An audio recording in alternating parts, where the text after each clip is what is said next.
Kota yang memiliki sivil itu kota yang beradab, kota yang memiliki budaya, kota yang berbudaya itu kemudian disebut polis itu ya.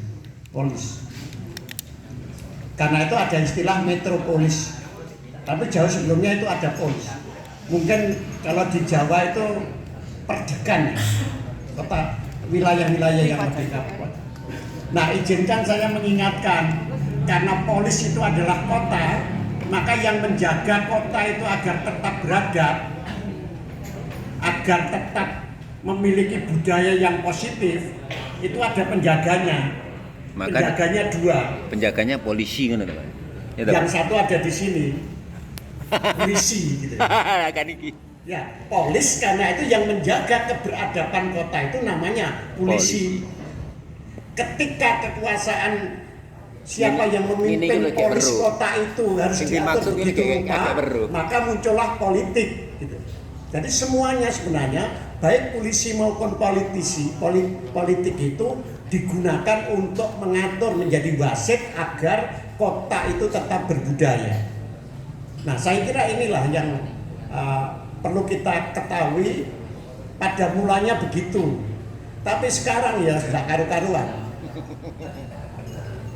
Gitu loh. Artinya sudah selegenje rono rene itu. Kawan-kawan kita yang terjun di politik ya wis gak menjaga adab dan kebudayaannya. Pak polisinya ya wis kesel gitu ya. Karena ternyata tidak semuanya itu. Ini kalau kita ingin melihat kebudayaan secara etimologis. Tidak ada kebudayaan yang kemudian berubah. Semua kebudayaan pasti berubah. Kebudayaan yang menolak perubahan itu pasti akan mati sebesar apapun. Nah, Indonesia ini sudah menjadi bagian dari wilayah dunia yang kebudayaannya tumbuh berkembang mati tumbang, tumbuh berkembang tumbang, tumbuh berkembang tumbang, tapi juga menumbangkan kebudayaan yang lain.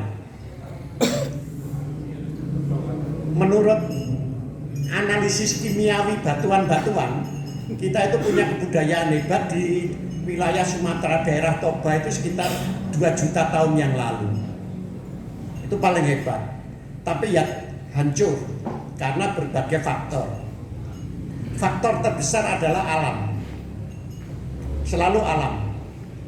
Nah, kemudian mari kita lebih dekat lagi. 80.000 tahun yang lalu kita memiliki peradaban yang sangat tinggi, yang sangat hebat, yaitu peradaban Toba Tua. Tapi Gunung Toba Tua kemudian meletus. Seluruh Asia Tenggara ini punah. Dan kita pun mungkin bukan generasi sebelum Toba.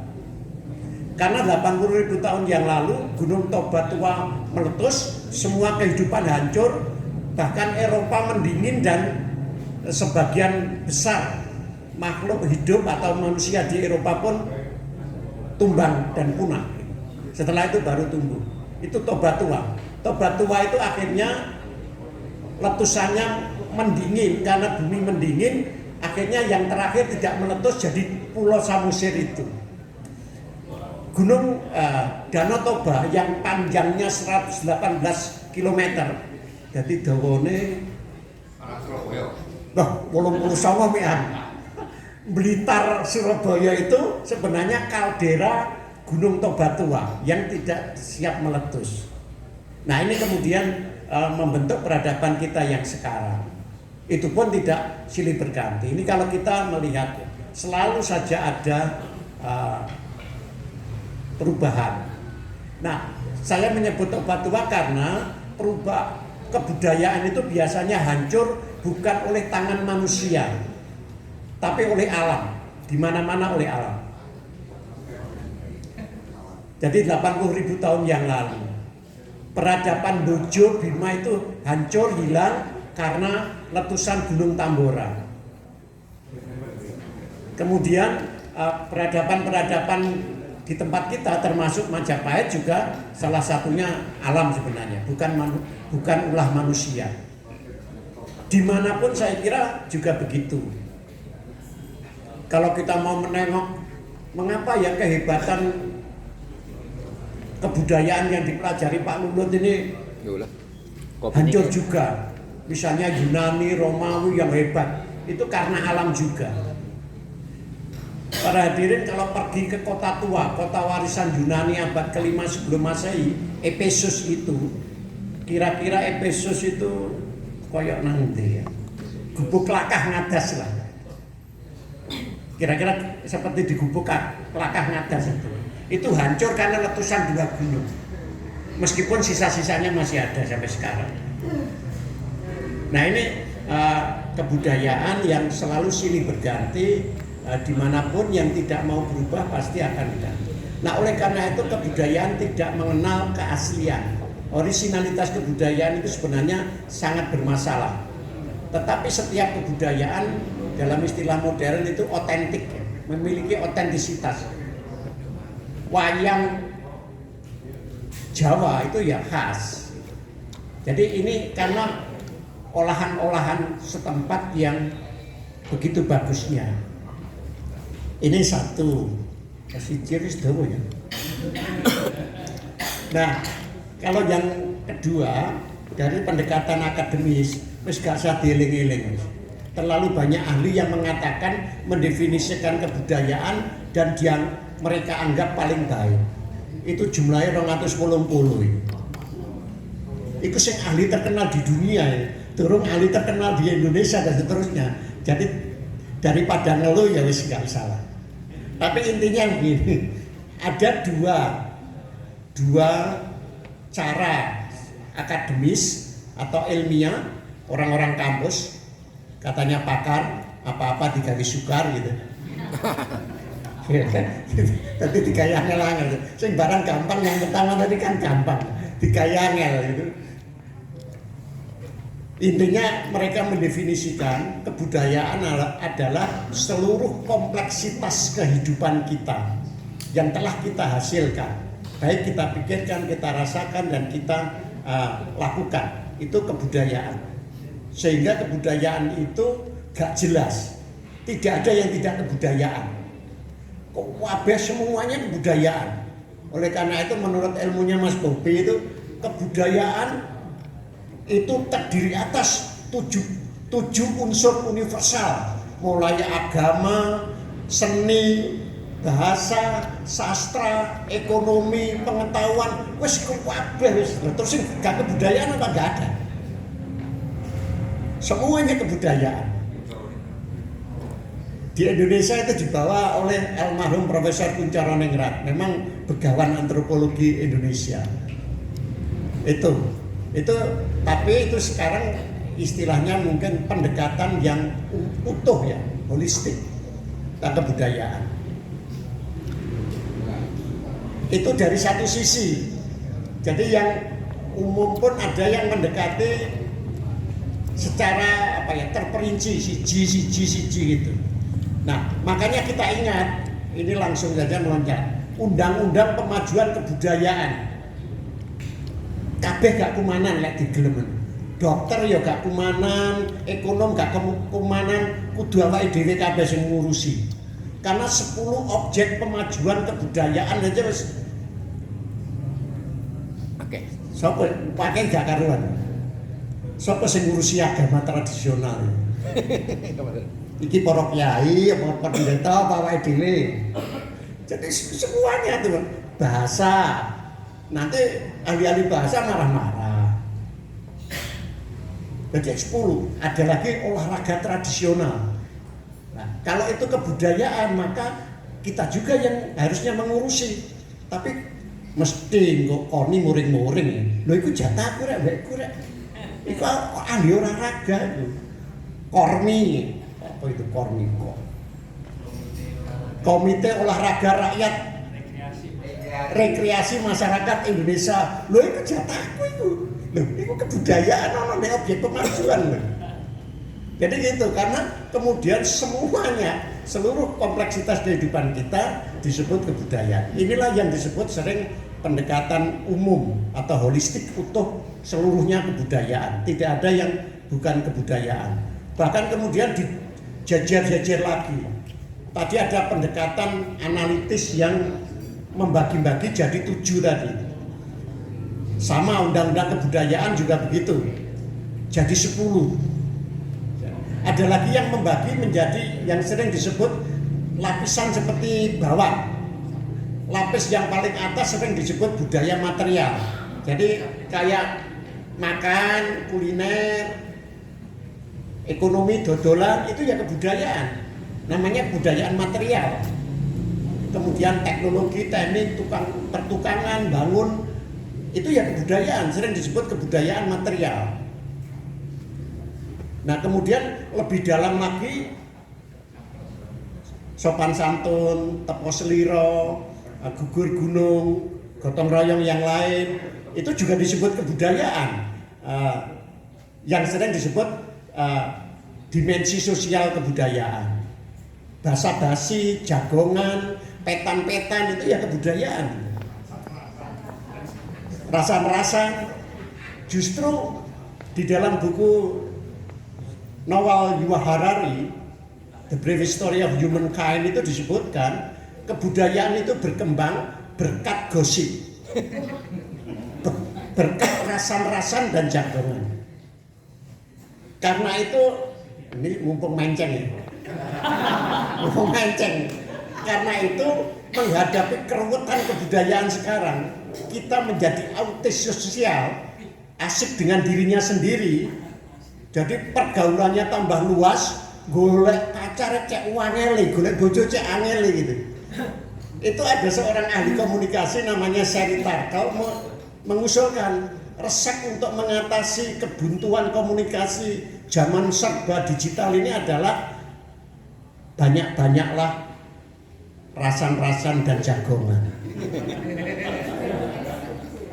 Artinya dalam bukunya ini Reclaiming Conversation in Digital Age gitu. Aslinya bukunya itu terbit tahun 2022. Jadi resep untuk kebuntuan sosial, kekacauan sosial, tekan ngendi-ngendi tapi tetap aja ada budenya, Pak D-nya lunga kaji sing dipeseni ya, anu dongakno kowe entuk jodoh ae gitu. Cek wangele gitu-gitu. Dulu kan gampang gitu. Nah, karena itu disarankan, sarannya yaitu tadi, reklamasilah percakapan di dalam hidup sehari-hari. Itu dalam bukunya Sherry Turkle, Reclaiming Conversation in Digital Age yang terbit tahun 2022, kalau tidak salah Routledge lah. Ya sudahlah, nanti tambah melenceng ini. Ya, tapi itu kebudayaan sosial, termasuk etika sosial. Nah, etika sosial kita itu ya, kebudayaan sosial kita itu ibaratnya runtuh itu.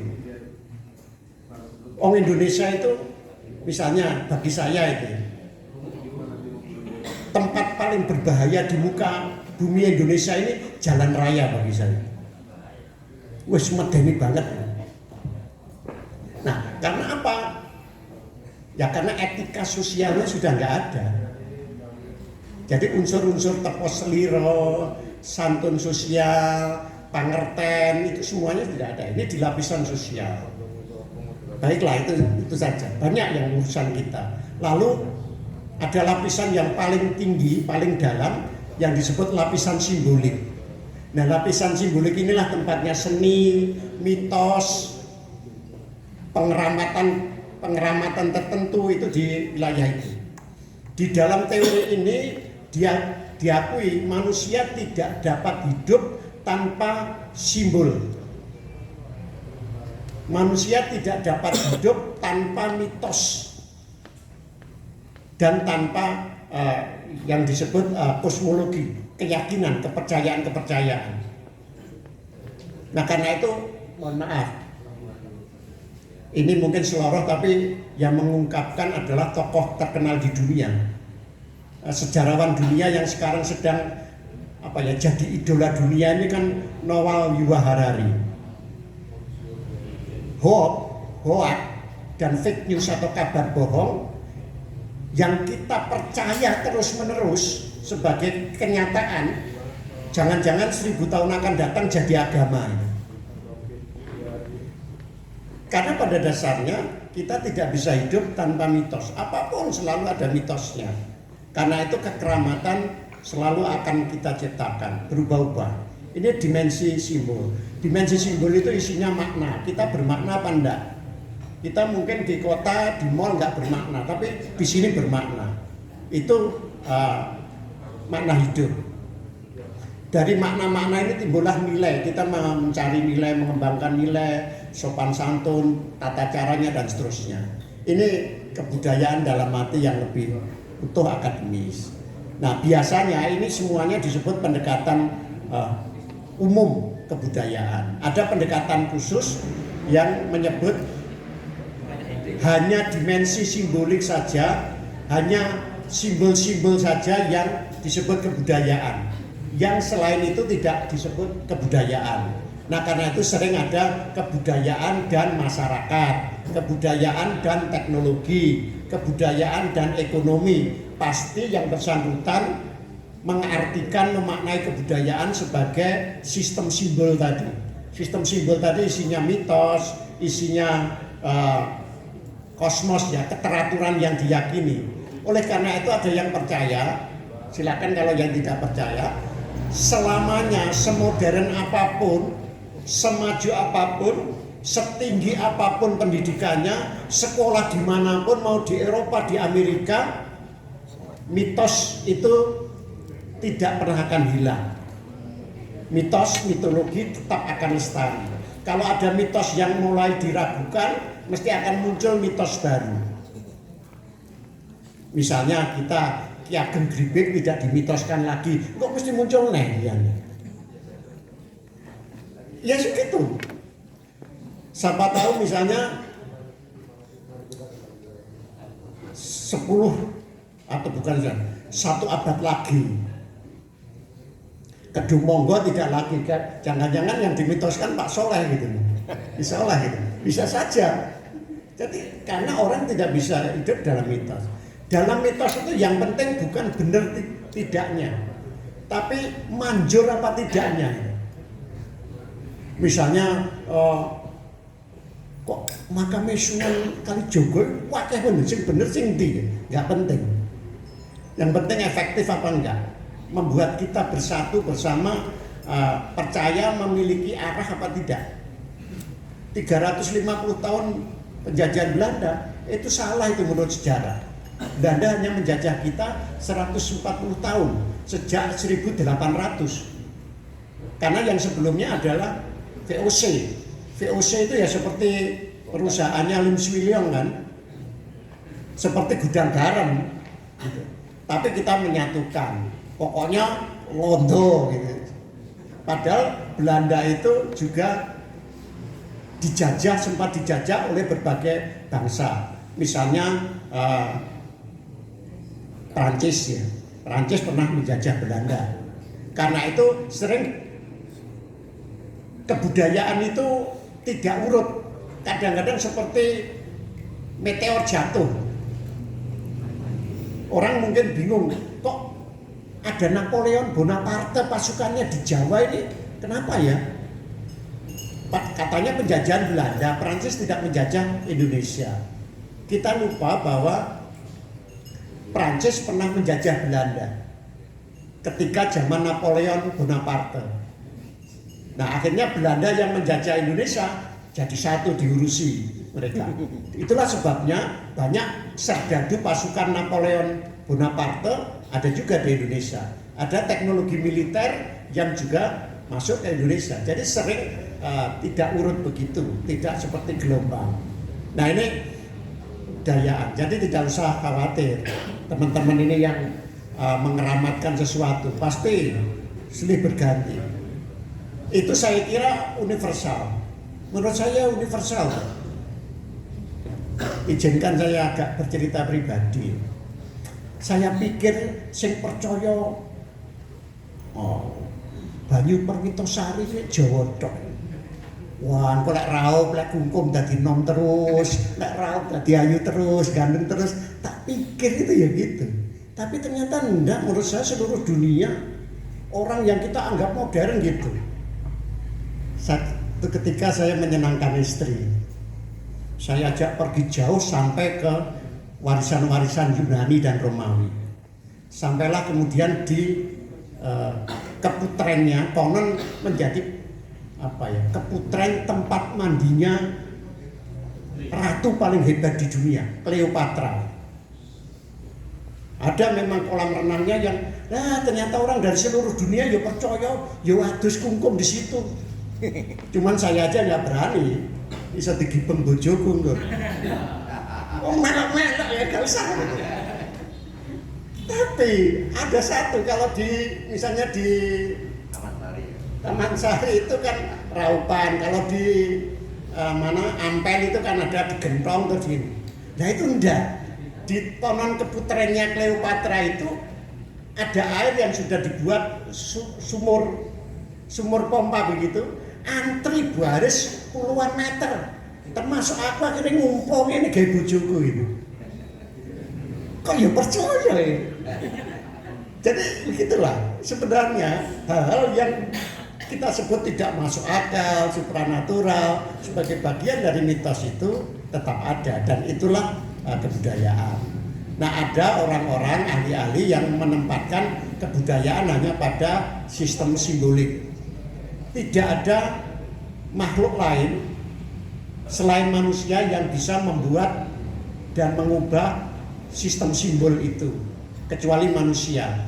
Seorang ahli namanya Ernest Cassirer itu menyebut manusia sebagai pencipta simbol. Dalam pandangan yang lebih lama, karena kita ini dianggap kera, hewan, karena itu kita disebut sebagai hewan yang menciptakan simbol. Animal symbolicum itu, tidak ada makhluk lain. Itu pandangan lama. Nah, inilah saya kira cara kita memaknai kebudayaan. Nah, teman-teman yang kita semuanya di sini kan lebih banyak mengikuti secara tidak sadar, mengikuti, menghidupi dan hidup di dalam kebudayaan dalam arti sebagai sistem simbolik tadi. Kita kan nggak mungkin ngurusi ekonomi. Kita tidak mungkin menciptakan teknologi itu dan seterusnya. Nah, tetapi semua sistem simbol itu pasti dengan imajinasi, bayangan-bayangan, angan-angan dan seterusnya, itu pasti ada. Nah, perkara kemudian ada kesejajaran, ya saya sebut kesejajaran dengan kenyataan teknologi sekarang, itu bisa diilhami, bisa juga tidak. Karena kebudayaan sebagai sistem simbolik, imajinasi itu atau angan-angan itu bisa mengilhami seseorang, misalnya teknolog atau ilmuwan, itu menciptakan sesuatu. Orang keliling dunia itu karena terpengaruh oleh novel Jules Verne. Orang membuat pesawat terbang karena wis ana cerita. Mitos zaman Yunani bagaimana manusia terbang itu. Kemudian Wright bersaudara menciptakan pesawat terbang. Itu bisa jadi ada inspirasi. Tapi sering terjadi juga kesejajaran. Saya tidak menyebut kebetulan ya, karena tidak ada kebetulan di dunia ini. Menurut salah satu pandangan kebudayaan, tidak ada kebetulan. Kebudayaan itu teratur dan tidak teratur saling melengkapi. Nah, itu ada kesejajaran. Kok ya memper-memper ya? Malah zaman dulu kok lebih dulu ya. Contohnya begini. Saya kira semua teman, apalagi Cak Marsam dan Isoleh ini pasti paham, yang lain juga paham. Kurawa, 100 Kurawa itu tidak dilahirkan gitu. Yang dilahirkan kan cuma yang ke-100. Yang laki-laki 99 itu tidak dilahirkan. Karena Gandari itu pegel, wong lahir kok isine mek krongkolan gitu tok, dicincang-cincang, dimasukkan jadi 99, itulah yang kemudian jadi Duryudono dan seterusnya itu. Jadi Kurawa tidak dilahirkan kecuali yang ke-100. Itu kan berarti kelahiran, terciptanya makhluk tidak harus karena proses alamiah melahirkan seperti kita yakini sekarang, dikandung kemudian dilahirkan. Kok langsung ya daging langsung jadi menungso, gak masuk akal, ya gak masuk akal. Tapi sekarang apa ya tidak masuk akal ya? Mohon maaf teman-teman sekalian, silakan dicek di Google. Eropa itu semakin banyak memenuhi kebutuhan dan konsumsi daging tidak dari hewan tapi dari daging. Karena para pecinta binatang, pencinta hewan itu marah atau protes. Orang-orang modern tidak berperi kebinatangan. Binatang itu juga stres kalau diancam disembelih terus dikonsumsi. Punya sistem kesadaran itu. Nah, supaya jumlah hewan itu tidak berkurang dan tidak punah, kemudian juga hewan-hewan itu yang ada tidak stres dan seterusnya, maka teknologi dan ilmu itu membuat cara tertentu, akhirnya sekarang ada konsumsi daging dari daging. Jadi semakin banyak, semakin diterima di Eropa terutama, itu konsumsi daging yang berasal dari daging.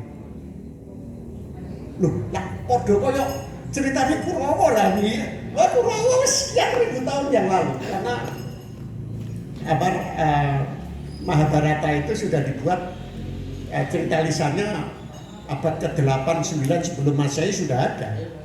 Nah kok baru terbukti abad 21? Oh ya, itu mungkin kesejajaran tadi, mungkin tidak diilhami itu.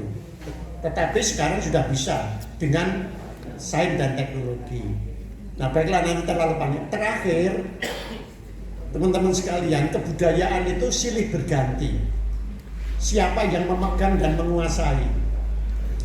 Tadi saya sebut pertama yang menguasai karena kehidupan kita masih artistik, estetik, maka senilah yang menentukan wajah kebudayaan. Tapi kemudian bergeser. Setelah seni itu berpudar-pudar, munculnya agama atau munculnya Tuhan. Konon menurut buku Karen Armstrong, Sejarah Tuhan, itu kan kita mengenal Tuhan, agama itu kan baru yang modern kan baru 4.500 5.000 tahun yang lalu. Sebelumnya enggak tahu, kita sebut agama kuno saja. Tapi yang jelas kita sudah mengenal ketuhanan sangat lama. Tapi yang disebut kelembagaan agama itu 4.500 tahun, 5.000 tahun yang lalu, atau paling tidak mungkin 7.000 tahun yang lalu pada masa Sumeria. Nah itu terlihat juga bahwa setelah seni menjadi surut, agama-agama menjadi lebih dominan, maka agama inilah yang menentukan kebudayaan. Tapi ini juga tidak lama sebenarnya. Lama-kelamaan bergeser. Ketika pekerjaan yang tadi disebut kebudayaan sosial dan material itu berkembang, orang lebih sibuk bekerja macam-macam itu, kemudian mereka menggerakkan misalnya ekonomi bukan untuk kebutuhan makan sekeluarga saja, tetapi memang untuk penghidupan. Itu kemudian kita melihat ekonomilah yang menentukan, terutama sejak munculnya apa yang disebut kapitalisme. Itu jelas. Kemudian wajah kebudayaan itu ditentukan oleh ekonomi. Begitulah kita melihat, pertama kebudayaan ditentukan oleh seni, lalu oleh agama, surut, kemudian ekonomi. Dan ekonomi inilah yang kemudian menggerakkan kolonialisme, penjajahan di berbagai tempat di dunia karena sumber-sumber ekonomi itu. Nah, sekarang apakah juga ekonomi? Tidak juga. Sekarang menurut saya kebudayaan, wajah kebudayaan kita ditentukan oleh sains dan teknologi. Nah, karena itu ada orang menyebut macam-macam kebudayaan. Kebudayaan digital yang membuat kita juga beruntung tetapi juga sekaligus buntung ini kan karena sains dan teknologi. Sains dan teknologi sekarang menentukan kebudayaan. Bahkan saya sering berseloroh, kebudayaan kita sekarang itu dipimpin oleh sains dan teknologi. Meskipun juga belum tentu manjur ya. Belum tentu manjur. Artinya sains dan teknologi itu belum tentu membuat kita harus pasti sejahtera, pasti bahagia, kita harus menyesuaikan diri kembali.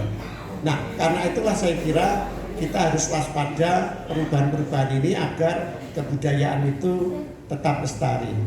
Nah, teman-teman sekalian, di Indonesia ini agak aneh ya menurut saya. Ketika suatu jenis kebudayaan itu yang lama menjadi lama karena datang yang baru, sering yang lama itu dianggap ketinggalan dan jelek. Contoh hari-hari ini orang sedang gandrung yang disebut kebudayaan digital.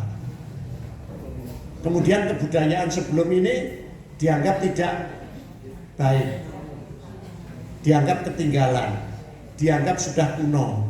Padahal di berbagai tempat itu bisa berjalan seiring. Contoh misalnya di Perancis dan di beberapa negara itu antara buku cetakan seperti ini dengan buku digital itu berjalan seiring.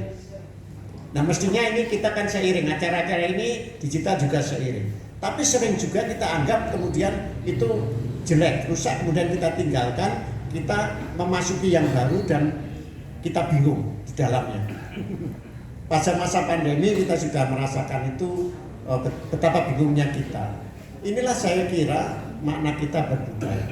Nah, kita tidak pernah bisa tanpa berbudaya sekarang ini.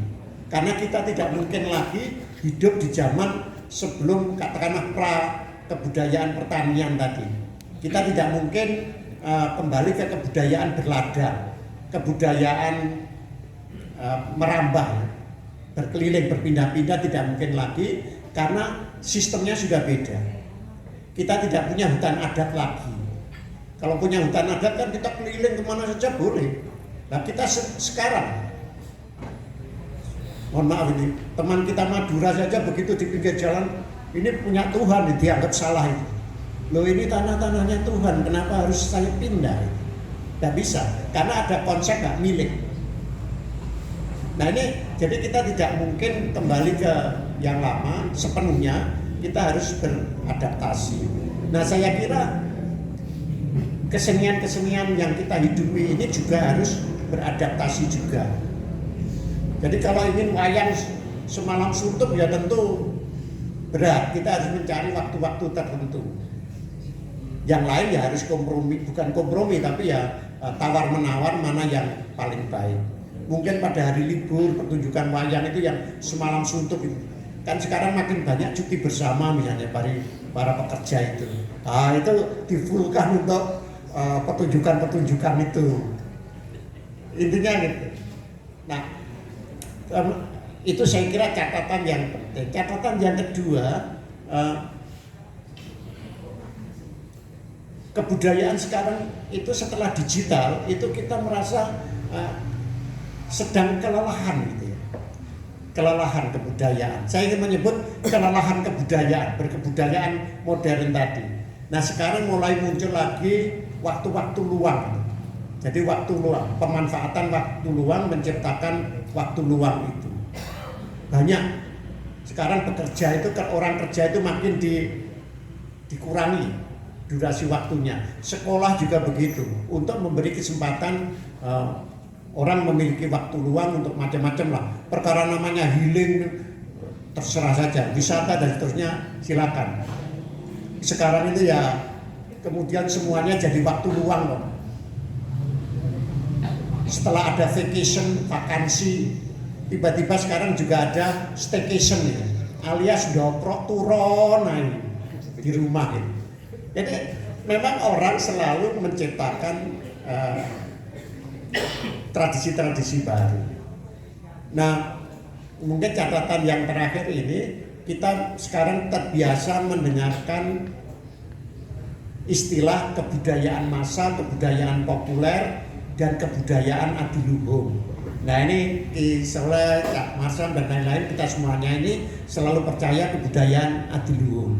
Itu kebudayaan yang memang tidak dalam rangka, dalam konteks kepentingan-kepentingan di luarnya. Kepentingan di luarnya itu apa? Mungkin bisa dimulai, budaya massa itu muncul setelah munculnya massa.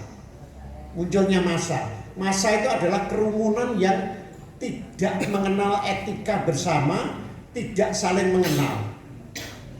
Jadi massa atau kerumunan itu misalnya sebelum ada fans itu ya, di Rampal ada pertunjukan dangdut. Itu massa itu. Karena tidak saling mengenal, tidak punya etika. Karena itu harus dijaga. Ini massa. Apalagi satu stadion gitu, nonton dangdut Oma Irama atau siapa. Kalau Coldplay kan nggak mungkin ya, pasti dangdut itu. Ini kerumunan, ini massa. Nah massa yang menciptakan kebiasaan tradisi tertentu, goyang bersama misalnya, tidak saling mengenal, tidak punya rasa teko seliro misalnya, itu disebut massa. Budayanya disebut budaya massa. Nah budaya massa ini biasa tumbuh ketika yang tadi kebudayaan ekonomi material itu mulai menggantikan kebudayaan yang dipimpin seni dan agama. Dipimpin ekonomi, orang capek kerja seharian di industri pabrik, capek perlu hiburan, hiburannya ya enteng-entengan saja, tidak perlu nembang, tidak perlu ngidung yang susah-susah. Yang paling gampang apa? Ya musik yang populer. Itulah yang kemudian disebut budaya massa. Jadi budaya massa hanya digunakan untuk melipur lara saja. Melipur lara, tidak lagi mencari makna hidup seperti tembang kidung kakawin yang luar biasa maknanya. Tidak perlu. Pokoknya merasa ayem, enteng, goyang, kemudian bisa tertidur, selesai. Perkara kenyataannya lo iya sak kamar koncoku telu gantian gitu. Itu kalau di Eropa dulu kan begitu. Karena ngontrak rumah mahal, harga rumah mahal, maka kos-kosan itu para pekerja buruh itu kemudian kosnya mungkin di Indonesia sekarang ada ya. Satu kamar itu 3 orang. Jadi mestinya 1 juta bisa digotong oleh 3 orang, lebih murah. Caranya bagaimana? Shift-shiftan nyambut gawe itu, nah jadi dua-dua yang tidur, yang 2 kerja, yang 1 tidur. Nanti yang lain pulang, yang ini berangkat kerja. Jadi yang di dalam itu ya tetap aja enak gawe turu. Nah ini satu siasat bagaimana memenuhi kebutuhan agar pendapatannya itu cukup. Nah di situ memerlukan hiburan. Inilah yang kemudian menghasilkan budaya massa.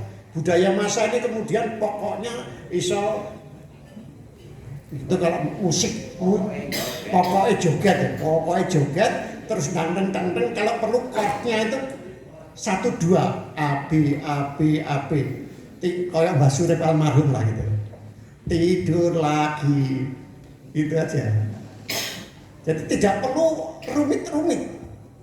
Chordnya, nadanya, apalagi gendingnya, waduh, wis nggak perlu kenong, kendang, kempul, rebab, waduh, ruwit. Lama-lama perlu kabeh diatasi dewi. Nah ini kebudayaan populer. Nah sekarang kita tumbuh di antara itu.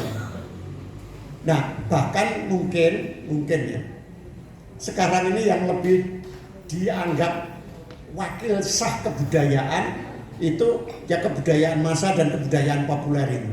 Kalau kita ngomong misalnya Ki Soleh ngomong kebudayaan kita yang adiluhung, ngomong ayo. Itu jadi tiba-tiba kebudayaan dalam arti yang penuh makna dan mendalam ini menjadi disepelekan atau ditanggapi secara negatif.